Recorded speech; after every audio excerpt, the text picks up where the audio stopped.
അതെല്ലാം സഹിച്ച് സ്വയം സാക്രിഫൈസ് ചെയ്ത് അതിന് നേരിട്ടു. കാലം കഴിഞ്ഞപ്പോൾ നേതൃത്വത്തിൽ തോന്നി തെറ്റായിപ്പോയി, രമേശനോട് ചെയ്ത വിളിക്കാതിരുന്ന് തെറ്റായിപ്പോയെന്ന് തോന്നിയുകൊണ്ടാണല്ലോ ഇപ്പോൾ ശരി ഇതിലേക്ക് പോയത്. അത് സതീശൻ്റെ കയ്യിരിപ്പിൻ്റെ കൊണ്ടാണ്. സതീശൻ ഒരു അഹങ്കാരത്തിൻ്റെ ആൾരൂപമല്ലേ. നേതൃത്വവും രമേശും ഒരു അണ്ണനും തമ്പിയാണ്. അണ്ണനും തമ്പിയും തമ്മിൽ അങ്ങോട്ടും ഇങ്ങോട്ടും വിളിക്കുകയും അല്ലെങ്കിൽ സ്നേഹമോ അല്ലെങ്കിൽ പിണക്കമോ ഇണക്കമോ ഉണ്ടായെങ്കിൽ അത് തീർന്നുവെങ്കിൽ നല്ലതല്ലേ. ഒരിക്കലും രമേശനും NS നേതൃത്വമായിട്ട് പിണങ്ങാൻ പാടില്ല. ഇപ്പോൾ പിണക്കമുണ്ടെന്ന് ഇപ്പോൾ നിങ്ങൾ പറയുമ്പോഴാണ് ഞാൻ പോലും അറിയുന്നത്.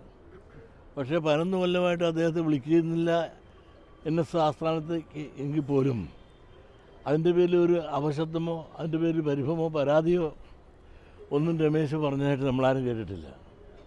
അത് വളരെ അച്ചടക്കത്തോടും വിനയത്തോടും കൂടി അതെല്ലാം സഹിച്ച് സ്വയം സാക്രിഫൈസ് ചെയ്ത് അതിന് നേരിട്ടു. കാലം കഴിഞ്ഞപ്പോൾ നേതൃത്വത്തിൽ തോന്നി തെറ്റായിപ്പോയി, രമേശനോട് ചെയ്ത വിളിക്കാതിരുന്ന് തെറ്റായിപ്പോയെന്ന് തോന്നിയുകൊണ്ടാണല്ലോ ഇപ്പോൾ ശരി ഇതിലേക്ക് പോയത്. അങ്ങനെ ശരിയുടെ പാതയിലൂടെ സഞ്ചരിച്ച് NS നേതൃത്വം ഇപ്പോൾ 11 കൊല്ലം കഴിയുമ്പോൾ അദ്ദേഹത്തെ വിളിച്ചുവെങ്കിൽ അത് നല്ല കാര്യമാണ്. ഒരിക്കലും NS നേതൃത്വവും രമേശനും തമ്മിൽ തെറ്റിപ്പോകാൻ പാടില്ല. ഞാൻ മുമ്പ് പറഞ്ഞ പോലെ അവർ അണ്ണനും തമ്പിയാണ്. എന്നും അണ്ണനും തമ്പിയുമായിട്ടും അവർ വളരട്ടെ ഉയരട്ടെ എന്ന് നമുക്ക് പ്രാർത്ഥിക്കാം. മറുവശത്ത് സതീശനെതിരെ വിമർശനങ്ങൾ ഉയർത്തുന്നുമുണ്ട്. അത് സതീശൻ്റെ കയ്യിരിപ്പിൻ്റെ കൊണ്ടാണ്. സതീശൻ ഒരു അഹങ്കാരത്തിൻ്റെ ആൾരൂപമല്ലേ. നിങ്ങളൊന്ന് ആലോചിച്ച് നോക്കിയേ. ഇപ്പോൾ KPCC പ്രസിഡന്റ് എന്തെങ്കിലും പറഞ്ഞാൽ ഉടനെ തന്നെ ആ മൈക്ക് മേടിച്ചിട്ട് സ്റ്റേജ് വെച്ച് തന്നെ അത് എതിര് പറയണമെന്ന് ഞാൻ കേട്ടിട്ടുള്ളതാണ്. എനിക്ക് വയസ്സ് 10-52 ഇതിനുള്ള ഒരുപാട് KPCC പ്രസിഡന്റുമാരൊക്കെ ഉണ്ട്, പ്രതിപക്ഷ നേതാക്കന്മാരൊക്കെ ഉണ്ട്. ഇത്തരം തറപറ പറയുന്ന നിലവാരമില്ലാത്ത പരോക്ഷമായിട്ട് ഒരു ബഹുമാനമില്ലാതെ സംസാരിക്കുന്ന ഒരു പ്രതിപക്ഷ നേതാവിന് ഞാൻ കേട്ടില്ല. KPCC പ്രസിഡന്റ് പറയുന്ന അങ്ങേക്ക് അഭിപ്രായ സ്വാതന്ത്ര്യമുണ്ട്, പക്ഷേ ഇത്തരത്തിൽ വിമർശനങ്ങൾ അധികാരമോഹി എന്ന് പറയാൻ പാടില്ലായിരുന്നു എന്നാണ് പറഞ്ഞത്. അത് ആരും KPCC പ്രസിഡന്റ് അദ്ദേഹത്തിൻ്റെ വിനയം കൊണ്ട് പറഞ്ഞതാണ്. അദ്ദേഹം ഇതിനകത്ത് നിന്ന് എന്തുമാത്രം വേദന അനുഭവിക്കുന്നെന്ന് എനിക്കറിയാം. ഈ പ്രതിപക്ഷ നേതാവിൻ്റെ ക്രൂരമായ സമീപനങ്ങളും അദ്ദേഹത്തെ കൊച്ചാക്കിക്കൊണ്ടുള്ള പറച്ചിലുകളെല്ലാം അയാളുടെ പ്രായം കൊണ്ടും പക്വത കൊണ്ടും വളരെ ക്ഷമിക്കുന്നു. അദ്ദേഹത്തിന് വിനയം കൊണ്ട് പറഞ്ഞു എന്നുള്ളതല്ലാതെ ഉള്ളിൻ്റെ ഉള്ളിൽ അദ്ദേഹത്തിന് വളരെ വേദനയും പ്രയാസമുണ്ട്. ഈ KPCC പ്രസിഡന്റ് എന്ന നിലയിലുള്ള അദ്ദേഹത്തിന് ഒരു അംഗീകാരം കൊടുക്കുന്നുണ്ടോ? പ്രതിപക്ഷ നേതാവല്ലേ, ഞാനാണ് രാജാവും രാജ്യവും എല്ലാം എന്നുള്ള ഭാവത്തിലല്ലേ പ്രതിപക്ഷ നേതാവ് സംസാരിക്കുന്നത്. KPCC പ്രസിഡന്റിൻ്റെ മൂലയിലെത്തിക്കൊണ്ടല്ലേ ഒതുക്കിക്കൊണ്ടല്ലേ പ്രവർത്തനങ്ങൾ മുമ്പോട്ട് പോയത്. അത് അങ്ങനെ പോകുന്നുവെന്ന് ഒരിക്കലും KPCC പ്രസിഡന്റിന് സമ്മതിക്കാനൊക്കെ അത് സ്വാഭാവികമാണ്. പക്ഷെ നിങ്ങൾക്കും അറിയാം, എനിക്കും അറിയാം, എല്ലാവർക്കും അറിയാം ആ സത്യം. താങ്കൾ VD സതീശനെ പറവൂരിൽ തോൽപ്പിക്കണമെന്ന് പരസ്യമായി പറഞ്ഞു, പക്ഷേ നേരെ തിരിച്ചാണ് ജനങ്ങൾ ചെയ്തത് എന്നാണ് ഇന്നലെ SNDP മുൻ പ്രസിഡന്റായ CK വിദ്യാസാഗർ ആ പുള്ളിക്ക് ഞാൻ അദ്ദേഹം തോൽപ്പിക്കണമെന്ന് ആരോടും പറഞ്ഞിട്ടില്ല. അതാണ് വിദ്യാസാഗർ എന്ന് പറഞ്ഞാൽ എങ്ങനെയാണെന്ന് അറിയാം. ആ സമൂഹത്തിൽ സമുദായത്തിന് ആർക്കും വേണ്ടാത്ത ഒരു ഉച്ചിഷ്ടമാണ് അദ്ദേഹത്തിന്. ഇങ്ങനെ എന്തെങ്കിലും ഞാൻ പറഞ്ഞ് കുറേ കഴിയുമ്പോഴത്തേക്ക് എന്തെങ്കിലും തിരിച്ചു പറഞ്ഞില്ലെങ്കിൽ ആ തിരിച്ച് പറയിപ്പിക്കാനൊരു ഉപയോഗിക്കുന്ന ഞങ്ങളുടെ കൂട്ടത്തിൽ ഒരു അഞ്ചാമ്പത്തി പ്രവർത്തനം നടത്തുന്ന ഒരു കുഴികാലിയെ കുട്ടിയാണ് വിദ്യാസാഗർ. അദ്ദേഹം ഇങ്ങനെ SNDPക്ക് നശിപ്പിക്കാനും സമുദായത്തെ നശിപ്പിക്കാനും ഒക്കെ ശ്രമിക്കുന്നു. സ്വന്തം നന്നാകാൻ വേണ്ടിയിട്ട് ഒരുപാട് ഞങ്ങൾ നന്നാക്കാൻ ശ്രമിച്ചെങ്കിൽ പോലും നന്നാകല. എന്ത് ചെയ്യാനൊക്കെ വിമർശിക്കാൻ മാത്രമോ എനിക്കെതിരായിട്ട് ഉപയോഗിക്കുന്ന ഒരു കോടാലിയായിട്ട് എല്ലാവരും ഉപയോഗിക്കുന്ന ഒരാളാണ് വിദ്യാസാഗർ. അദ്ദേഹം തോക്കണമെന്ന് പറഞ്ഞ് ഞാൻ ഒരു സ്ഥലത്ത് നിന്ന് പറഞ്ഞിട്ടില്ല. കഥ ഉണ്ടാക്കുകയല്ലേ ഓരോന്നും. താങ്കൾ പ്രതിപക്ഷ നേതാവിനെതിരെ രൂക്ഷ വിമർശനം ഉന്നയിച്ചതിന് പിന്നാലെ പ്രതിപക്ഷ നേതാവിനോട് ചോദിച്ചപ്പോൾ താങ്കൾക്ക് സമുദായ നേതാക്കൾക്കൊക്കെ തന്നെ ഇത്തരത്തിൽ വിമർശിക്കാൻ അധികാരമുണ്ട്, അങ്ങനെ തെറ്റുണ്ടെങ്കിൽ ഞാൻ തിരുത്തുമെന്നാണ് പറഞ്ഞത്. അത് നല്ല സതീശന്റെ ഒരു പഴയ നിലപാടിൽ നിന്ന് സതീശൻ മാറി. അത് നല്ല സ്വഭാവമാറ്റം വളരെ നന്നാകുന്ന ലക്ഷണം കാണുന്നുണ്ട്. കാരണം സ്വയം തെറ്റുകൾ അദ്ദേഹത്തിന് ഇപ്പോൾ മനസ്സിലാക്കാൻ തുടങ്ങി. അതാരും പറഞ്ഞ് മനസ്സിലാക്കാൻ എല്ലാവരും തോന്നുന്നു. പറഞ്ഞാൽ അവൻ്റെ പണി പോക്കാണെന്ന് കണക്കാക്കിക്കൊണ്ട് ആരും പറഞ്ഞില്ല. എന്നെ സംബന്ധിച്ചുള്ള എനിക്ക് ഒരു പണി ആരും തരാൻ വേണ്ട, എൻ്റെ പണി പോക്കുകയും വേണ്ട. എനിക്ക് പാർലമെൻ്ററി മോഹം ഉള്ളതുമല്ല.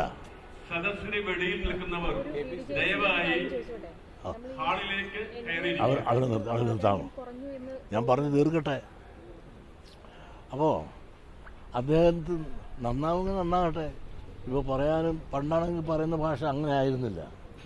ഇപ്പോൾ എനിക്കറിയാലോ, ഞാൻ ഈ പ്രസ്താവന നടത്തിയ സമയത്ത് നിങ്ങൾ എന്നോട് ചോദിച്ചപ്പോൾ ഞാൻ പറഞ്ഞതേ ഉള്ളൂ. ഞാൻ ചോദിക്കാനോ നിങ്ങൾ പറയാനോ വേണ്ടി ഞാൻ മീഡിയയുടെ മുമ്പിൽ വന്നില്ല. മീഡിയ എൻ്റെ വന്ന് നിങ്ങൾ ചോദിച്ചപ്പോൾ പറഞ്ഞ ഉത്തരങ്ങളാണ്. അത് കേട്ടിട്ട് എത്രയോ കോൺഗ്രസ് നേതാക്കന്മാർ എന്നെ അഭിനന്ദിച്ചുകൊണ്ടും പറഞ്ഞത് മുഴുവൻ ശരിയാണെന്ന് പറഞ്ഞ് മെസ്സേജ് തരികയും പണ്ട് ഇദ്ദേഹം പറഞ്ഞത് സമുദായത്തെപ്പറ്റി പറഞ്ഞ അത് ക്ലിപ്പുകൾ എനിക്ക് അയച്ചു തന്നു. അതായത് ഒരു സമുദായത്തിൻ്റെ മതത്തിൻ്റെ നേതാക്കന്മാരുടെ തിണ്ണവരങ്ങാൻ പോകത്തില്ലെന്നും ഒക്കെ പറയും. അവിടെയെല്ലാം താക്കോലുണ്ട്, പെട്ടി അവരുടെ കയ്യിലൊന്നും ഇല്ല എന്നൊക്കെ പറഞ്ഞ് സമുദായ നേതാക്കന്മാരെല്ലാം അദ്ദേഹം പുച്ഛിച്ച് പറഞ്ഞ് അത് കാണിക്കുകയും. എന്നാൽ ഇപ്പോൾ എല്ലാ സമുദായ നേതാക്കന്മാർക്കും വീട്ടിലും അവിടെയെല്ലാം പോകുന്നില്ലേ? അപ്പോൾ അഭിപ്രായം ഇരുമ്പലൊക്കെ അല്ലെന്ന് പറഞ്ഞ് സി വി കുഞ്ഞിരാമനെ നമുക്ക് അഭിനന്ദിക്കാം. സ്വാഭാവികമായിട്ടും ആണല്ലോ. കോൺഗ്രസ്സിലെ എത്രയോ ആളുകൾ സഹിക്കുന്നു ഇദ്ദേഹത്തെ. കാരണം ഒരു പ്രതിപക്ഷ നേതാവെന്ന നിലയിലും കോൺഗ്രസ്സിൽ അച്ചടക്കം ഉണ്ടെന്ന് കണക്കാക്കിക്കൊണ്ട് സഹിക്കുന്ന ഒരുപാട് നേതാക്കന്മാരുണ്ട്. ആ സഹിച്ച് അവർ നെല്ലിപ്പലകരായി. അപ്പോൾ നിങ്ങൾ മനസ്സിലാക്കിയിട്ടായിരിക്കുമല്ലോ മീഡിയകൾ എന്തൊക്കെ വന്ന് ചോദിക്കുമ്പോൾ ഞാൻ ഒത്തു പറയല്ല, ഉള്ളത് പറയും. അങ്ങനെ ഉള്ളത് പറഞ്ഞപ്പോൾ നിങ്ങൾക്കെല്ലാം ഒരു സത്യമാണെന്ന് തോന്നിയതുകൊണ്ടാണല്ലോ നിങ്ങൾ തന്നെ ഇപ്പോൾ ഒരു വേലി പോലെ എൻ്റെ മുമ്പിൽ നിരന്നിരിക്കുന്നത്.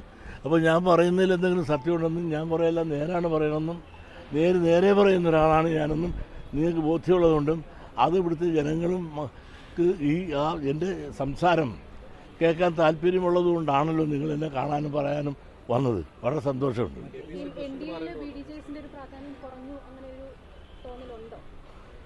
എൻ ഡി എയിൽ പ്രാധാന്യം കുറഞ്ഞില്ലെന്ന് വെച്ചാൽ എൻ ഡി എയിൽ ഈ പ്രാധാന്യം കുറഞ്ഞില്ലെന്ന് എനിക്കറിയാൻ പാടില്ല. പക്ഷേ ഈ ബി ഡി ജെ എസിന് എൻ ഡി എയിൽ നിന്ന് എന്ത് കിട്ടിയെന്ന് അവരോട് ചോദിച്ചാൽ ഒരു ശരിയായ ഒരു ഉത്തരം അവർക്ക് തരാൻ സാധിക്കുന്നുണ്ടോ എന്ന് എനിക്കറിയാൻ പാടില്ല. അതൊന്നും പറയാൻ ഞാൻ പ്രാപ്തരല്ല. ഞാൻ അതുമായിട്ടൊരു ബന്ധമില്ല. ഞാൻ അവരുടെ രാഷ്ട്രീയ കാര്യങ്ങളൊന്നും ഞാൻ ഇടാറില്ല. ഒരു കാര്യമുണ്ട്, എൻ ഡി എയിൽ ചേർന്ന ബി ഡി ജെ എസിനെയും വേണ്ടത്ര പരിഗണനയോ പരിരക്ഷയോ ബി ജെ പി കൊടുത്തിട്ടില്ല എന്നുള്ള നേരാണ്. ഈ 2026 ഈ രമേശ് ചെന്നിത്തലയ്ക്കാണ് മുഖ്യമന്ത്രിയാവാനുള്ള സാധ്യത എന്ന് പറഞ്ഞതിലൂടെ കോൺഗ്രസ് അധികാരത്തിലെത്തും എന്ന് താങ്കൾ പറഞ്ഞു എന്നാണ് പ്രതിപക്ഷ നേതാവ് പറഞ്ഞത്. അത് പച്ചക്കള്ളല്ലേ. കോൺഗ്രസ് ഒരു കാരണത്തും അടുത്തത് എന്നിട്ട് ജയിക്കില്ല. പിന്നെ അദ്ദേഹത്തിൻ്റെ ആഗ്രഹം ഞാൻ കേട്ടു. ഞാനങ്ങനെ പറഞ്ഞതായിട്ട് പുള്ളി വ്യാഖ്യാനിച്ച് പറഞ്ഞു. പ്രതിപക്ഷ നേതാവ് പറയുന്നത് അടുത്ത തെരഞ്ഞെടുപ്പിൽ കോൺഗ്രസ് ജയിക്കുമെന്ന് ഞാൻ പറഞ്ഞു എന്നുള്ളത് സന്തോഷം. ഒരിക്കലും ഞാനങ്ങനെ പറഞ്ഞിട്ടില്ല. ഒരു പ്രതിപക്ഷ നേതാവ് പറഞ്ഞത് പച്ചക്കള്ളമാണ്. മാത്രമല്ല അടുത്ത പ്രാവശ്യം കോൺഗ്രസ് വരും എന്നല്ല. രമേശ് ചെന്നിത്തലയ്ക്ക് ഒരു മുഖ്യമന്ത്രി സ്ഥാനം കിട്ടാൻ കോൺഗ്രസ് സാധ്യതയുണ്ടെങ്കിൽ രമേശ് ചെന്നിത്തല കൊള്ളാമെന്ന് പറഞ്ഞതൊന്നുമില്ലാതെ അടുത്ത തെരഞ്ഞെടുപ്പിൽ എങ്ങനെ കോൺഗ്രസ് വരണം നിങ്ങൾ തന്നെ ആലോചിച്ചോ. കോൺഗ്രസ് 5 പേര് മുഖ്യമന്ത്രിയാകാൻ നടപ്പുണ്ട് കോൺഗ്രസിനകത്ത് തന്നെ.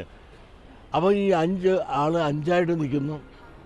അതുപോലെ തന്നെ ഇന്നിപ്പോൾ എൽ ഡി എഫിൻ്റെ ഗുണം കൊണ്ടല്ല, എൽ ഡി എഫിൻ്റെ ഭരണം ഇന്ന് നിലനിൽക്കുന്നത് തന്നെ ഇവരുടെ ബലഹീനത കൊണ്ടാണ്. യു ഡി എഫിൻ്റെ ബലഹീനതയാണ് എൽ ഡി എഫിൻ്റെ ഐശ്വര്യം. അപ്പോൾ എന്തുകൊണ്ടും ഇവർ ബലഹീനമാണ്. കേരളത്തെ സംബന്ധിച്ചിടത്തോളം ഒരു മത്സരത്തിന് വന്നാൽ വലിയൊരു ത്രികോണ മത്സരമാണ് ഇതിനുണ്ടാകാൻ പോകുന്നത്. എൻ ഡി എയും യു ഡി എഫും എൽ ഡി എഫും ഇങ്ങനെ വരുമ്പോൾ എൻ ഡി എ ഇവിടെ വളർന്നിട്ടുണ്ട്. ഈ ത്രികോണ മത്സരത്തിൽ ആർക്കാണ് നഷ്ടം വരുന്നത്? എൻ ഡി എ നല്ല വോട്ട് എൻ ഡി എ പിടിച്ചുകൊണ്ട് പോകുമ്പോൾ കോൺഗ്രസ്സുകാരുള്ളത്. അപ്പോൾ ഈ അടുത്ത തെരഞ്ഞെടുപ്പിൽ സ്വാഭാവികമായിട്ടും എൽ ഡി എഫ് തന്നെ ഭരണത്തിൽ വരും എന്നാണ് പൂർണ്ണമായും ഞാൻ വിശ്വസിക്കുന്നത്.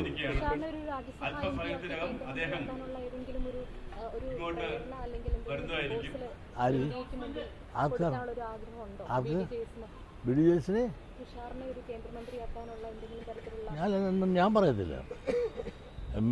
എം എൽ എ ആകാനോ എം പി ആകാനോ മന്ത്രിയാക്കാനോ ഒന്നും ഞാൻ ഒരു നിവേദനവും ഒന്നും പറയുക അങ്ങനെ ഒരു പാർലമെൻ്ററി മോഹമായിട്ട് അവർക്ക് വേണ്ടിയിട്ട് ഞാനൊരു നിവേദനമായിട്ട് ആരോഗ്യം പോകുക. 2026 ബി ജെ പി ഒരു പ്രധാന കക്ഷിയായിട്ട് കേരളത്തിൽ വരുന്നു വരും എന്നാണ് താങ്കൾ പറയുന്നത്. അവർ വളർന്നു. ബി ജെ പി വളർന്നുകൊണ്ടിരിക്കില്ല. നിങ്ങൾ കഴിഞ്ഞ തെരഞ്ഞെടുപ്പിൽ കണ്ടില്ലേ?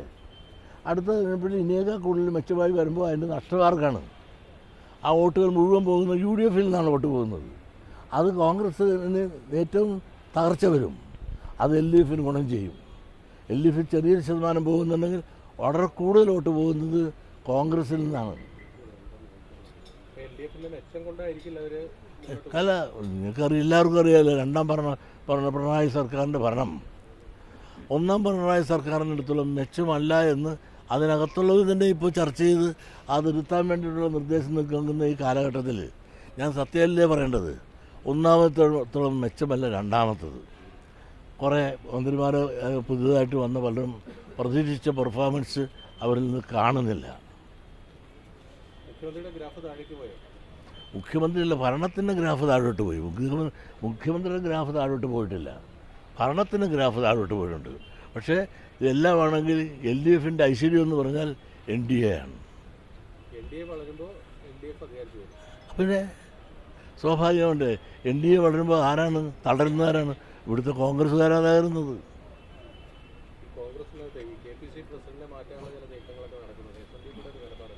അത് അവരുടെ പാർട്ടിക്കാരിയല്ലേ, അവരുടെ പാർട്ടിക്കാരും അവരുടെ കൊച്ചി, അവരുടെ കുളം, അവരുടെ ഇഷ്ടം പോലെ ചെയ്യട്ടെ. നീ എന്നെ വിട്ടേക്കരുതോ? നന്ദി, നമസ്കാരം.